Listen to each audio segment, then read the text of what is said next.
तो सवाल ये था कि जब हमारे पास बच्चों की इतनी बड़ी फौज है, हमारे पास इतना ऊर्जा का भंडार पड़ा है, तो इसको दिशा देगा कौन? या तो उसको दिशा देंगे माँ बाप या उसे दिशा देंगे टीचर्स। दो ही तबके हैं, दोनों तबके अपने बच्चों को बताएंगे कि बच्चों तुमको ये करना है। जो समस्या आई जब मैं 2016 में मैंने पढ़ाना छोड़ा, ये कॉन्सेप्ट लेकर के दिमाग में कि अब हम अपने जैसे टीचर्स तैयार करेंगे और मेन मोटिव ये नहीं होगा कि हमें सभी बच्चों को सभी कुछ पढ़ाना है। अब असली मकसद होगा पहला स्टेप उस चीज पे काम करना जिसका मैं अपने आप को एक्सपर्ट मानता हूं। आप में से बहुत कम लोगों को पता होगा कि I am the first person in India जिसने इस चीज के ऊपर काम किया है ग्राउंड पे कि मैं 3 साल की उम्र से लेकर किसी भी बच्चे को ये बता सकता हूं कि इस बच्चे के पास असल में कौन सा टैलेंट है, यानी कि आप किस काम के लिए पैदा हुए हैं, यानी आपका असली टैलेंट क्या है, यानी आपकी इन्नेट हैप्पीनेस कहां है। देखिए, कोई भी काम करते हुए आप में से जितने भी लोग हैं, बहुत सारे लोग इस तरह के होंगे आप में से जिनको पढ़ना बहुत पसंद होगा, लेकिन आप में से ऐसे भी होंगे जिनको पढ़ना बिल्कुल पसंद नहीं होगा। एक ऐसा भी होगा जिसको बोलना बहुत पसंद है और ऐसा भी होगा जिसको चुप रहना पसंद है।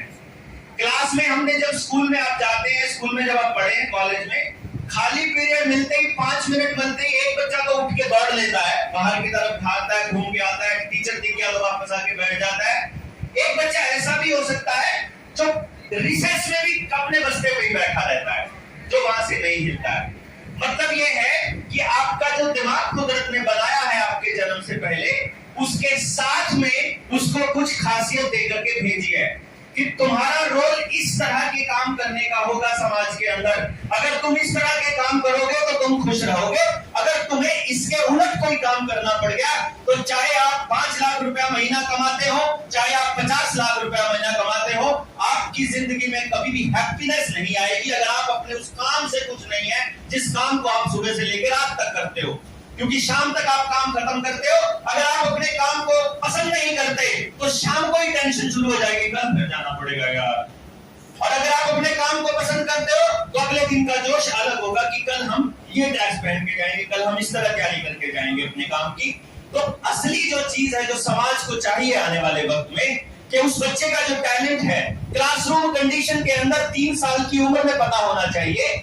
समाज की मदद से समाज के लोग, माँ बाप और टीचर्स मिल करके उस बच्चे के उस टैलेंट को अपने स्कूल में वहीं आसपास निखारे, फिर उस टैलेंट से उसको पैसा कैसे कमाना है। यानी कि मुझे मान लीजिए कुछ भी काम करना पसंद है, मुझे बोलना पसंद है, फॉर एग्जाम्पल मुझे भाषण देना पसंद है, तो मेरे भाषण देने को मेरा काम बनाया जा सकता है। मोटिवेशनल स्पीकर्स हैं, टीचर्स हैं, ट्रेनर्स हैं, एचआर मैनेजमेंट में जाते हैं और बहुत सारे काम हैं जहां बोलने को लेकर के आप अपना काम दे सकते हो।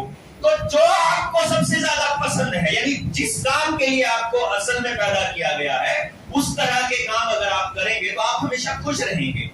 इसलिए मेरा जो मकसद था जो बातचीत का वो ये था कि क्यों ना हम इस तरह की बात को अंजाम दें, इस तरह से काम करें कि हमें समझ में आ जाए। एग्जाम्पल के लिए थोड़ा सा ट्रायल करके देखें।